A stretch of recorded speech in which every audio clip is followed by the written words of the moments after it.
Everyone, welcome back to the my channel study 21। कैसे हैं आप सब? आई होप आप सब अच्छे होंगे। हम लेकर आए यहाँ पर जो हमारा कंपार्ट का एग्जाम का जो मैं तैयारी करवा रही हूँ आपका सैम्पल पेपर के थ्रू। ठीक है, उसमें आज मैं इसका सेक्शन जो है डी लेकर आई हूँ, तो मैं यहाँ पे क्वेश्चन कर रही हूँ, बट उससे पहले आप खुद करके देखिएगा, फिर आंसर मैच करिएगा। ठीक है, तो चलिए शुरू करते हैं। यहाँ पर देखिए, आज का जो हमारा क्वेश्चन है सेक्शन डी का, वो दिया है अ train travels 360 kilometre at a uniform speed. तो यहाँ पर डिस्टेंस हमें दे रखी है, कितनी दी है? 360 किलोमीटर। ठीक है, इफ द स्पीड, तो यहाँ पर स्पीड हम क्या मान लेंगे? स्पीड मान लेंगे हम x। ठीक है, had been 5 kilometre per hour more, it would have taken 1 hour less for the same journey। तो डिस्टेंस जो है वो सेम है। ठीक है, तो यहाँ पर देखिए, सबसे पहले कंडीशन हमें सेम उसके अकॉर्डिंग लगानी पड़ेगी, और टाइम का अंतर दे रखा है हमें यहाँ पे, तो टाइम हमें निकालना पड़ेगा। तो जो हमारे डिस्टेंस का फॉर्मूला होता है वो क्या होता है? Distance, speed is equal to distance upon time.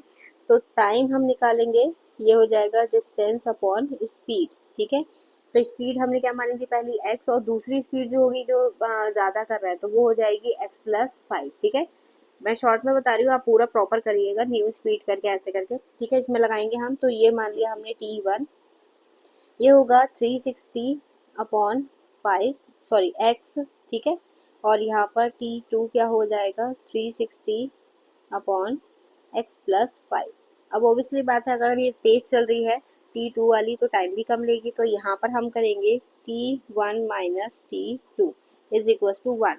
ठीक है, अब वैल्यू पुट कर देते हैं, तो 360 upon x minus 360 upon x minus 5, sorry x+5 is equal to 1। 360 common ले लेते हैं, कट हो जाएगा यहाँ पर, तो ये हो गया x+5 माइनस x। ठीक है, upon x+5 is equal to 1।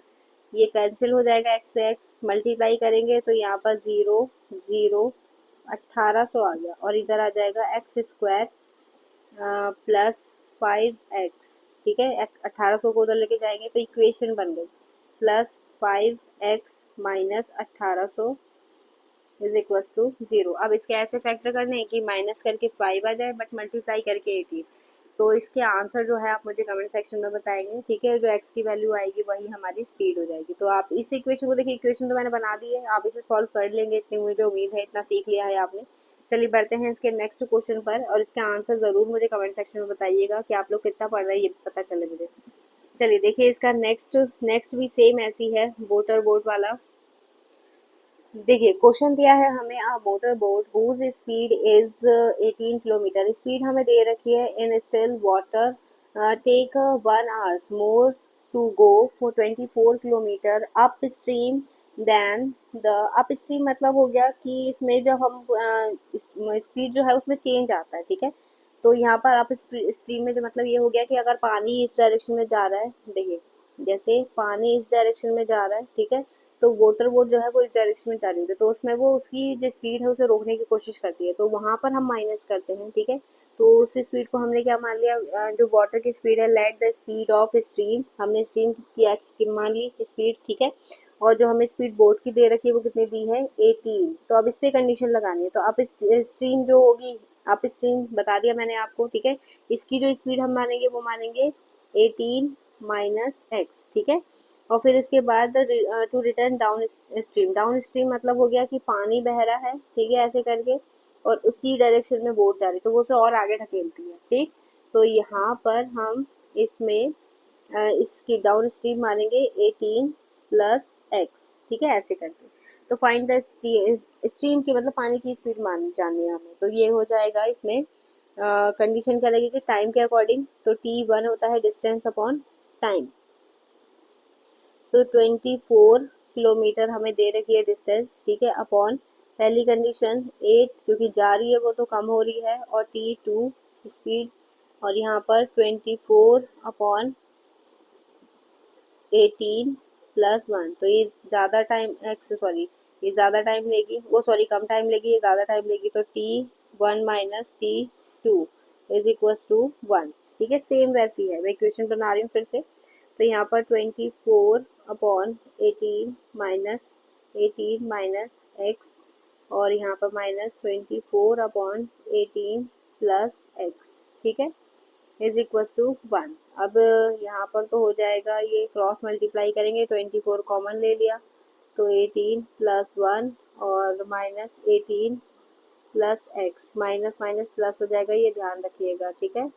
18 का स्क्वायर और प्लस एक्स का स्क्वायर, सॉरी माइनस माइनस आएगा यहाँ पे, इज इक्वल टू 1। 18 से 18 कैंसिल हो गया और ये प्लस करेंगे, ये एक्स है, प्लस करेंगे तो कितना होगा 24 यानी 48, x is equal to 18 square minus x square, x square को इधर लेकर आ जाइए तो एक्स स्क्वायर प्लस 48 एक्स और माइनस 18 का स्क्वायर होता है 324 इज इक्वल टू 0, ठीक है। इक्वेशन बन गई। अब इसके जो फैक्टर हैं वो आप मुझे बताएंगे, यानी एक्स की वैल्यू मुझे बताएंगे आप क्या आएंगे, ठीक है।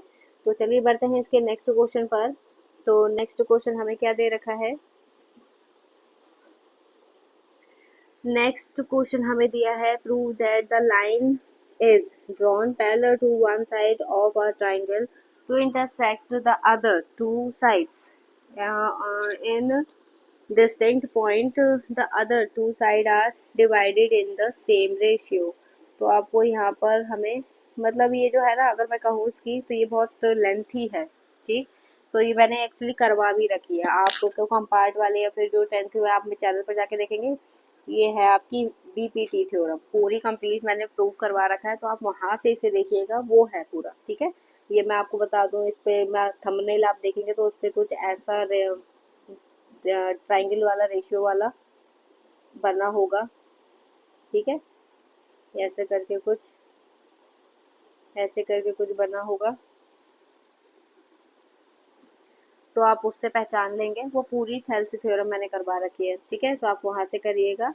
अब चलिए बढ़ते हैं इसके नेक्स्ट पे। तो यहाँ पर देखिए क्या दिया है नेक्स्ट हमें, देखिए in triangle P Q R, तो एक ट्राइंगल बना लेते हैं हम, पी क्यू आर, ये हो गया पी क्यू और ये आर, ठीक है, ये आर हो गया। फिर इसके बाद हमें दिया है S and T R the point on P Q, तो ये एस हो गया और ये टी हो गया, ठीक है, on P Q and P R respectively, P S upon S Q, ये हमें रेशियो दे रखा है, ठीक है, और एंगल भी दे रखा है। प्रूव दैट आइसोसेलेस, तो ये इजी है, देखिए इसमें क्या करना है, रेशियो आपको दे ही रखा है ये, ठीक है, और एंगल भी दे रखा है, तो ऐसे एस वाली कंडीशन लग जाएगी और ये प्रूफ हो जाएगा, सिमिलर प्रूफ हो जाएगा, ठीक है। आइसोसेलेस प्रूफ करना है तो बस हो जाएगा, दोनों साइड हमें रेशियो इक्वल दिखाना है, साइड इक्वल हो जाएगी, ठीक, अपोजिट एंगल इक्वल दिखाने हैं, मतलब तो सिमिलर प्रूफ होगा तो अपोजिट एंगल आपस में ऑलरेडी इक्वल हो जाएंगे, ठीक है।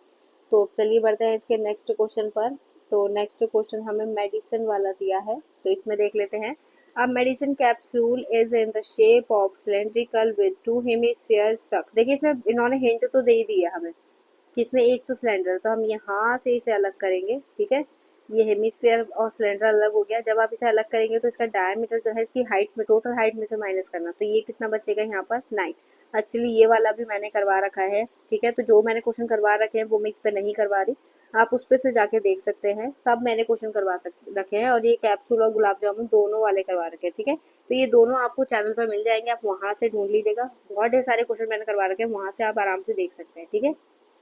बढ़ेंगे इसके आगे, तो मैं इसलिए करवा नहीं रही हूँ इसे, आप इसे वहां से देख लीजिएगा, क्योंकि देखिए क्वेश्चन रिपीट करवाऊँ मैं बार बार, टाइम वेस्ट होगा, तो इसलिए आप वहां से देखेंगे तो ज़्यादा बेटर रहेगा, ठीक है, उससे मैंने बोर्ड पे ज़्यादा अच्छे से एक्सप्लेन करा है। अब देखिए यहाँ पे नेक्स्ट हमारा जो क्वेश्चन है, ये वाला हम देख लेते हैं, ये थोड़ा अलग सा लग रहा है क्वेश्चन, ठीक है। तो यहाँ पर देखिएगा क्या दिया है, the following table gives the distribution of the life time of the life time of 400 neon lamps, ठीक है। तो यहाँ पर हमें ये इंटरवल दे रखा है, ठीक, इंटरवल में जो इसका डिफरेंस है वो भी इक्वल चल रहा है, ये एफ हमें गिवन है, देखिए मैं यहाँ पे इसे टेबल बना लेती हूँ, ये एफ गिवन है और इसके आगे पहले हमें एक्स निकालना पड़ेगा, ठीक है, तो इसी को बढ़ा लेते हैं थोड़ा सा आगे, और यहाँ पर हम निकालेंगे इसका एफ एक्स, ठीक है, यहाँ पे एक्स निकल जाएगा और वहाँ पे एफ एक्स, एक्स कैसे निकलेगा इसमें, इन दोनों को प्लस करके 2 से डिवाइड करना है, ठीक है, या फिर इसके मिड वैल्यू, तो ये आएगी 750, ठीक है, फिर 500 प्लस करेंगे तो ये आएगा 2250, फिर 2750, फिर 3250, 3750, ठीक है, फिर 4250, ये 5 है, ठीक है, और ये 4750।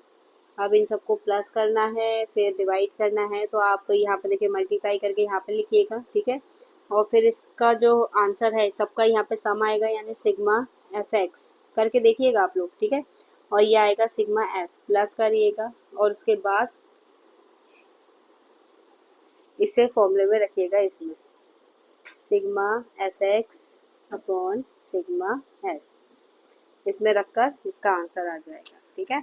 तो आई होप आपको समझ में आया होगा, आप इसे करके देखिएगा और इसका आंसर कमेंट सेक्शन में बताइएगा, ठीक है।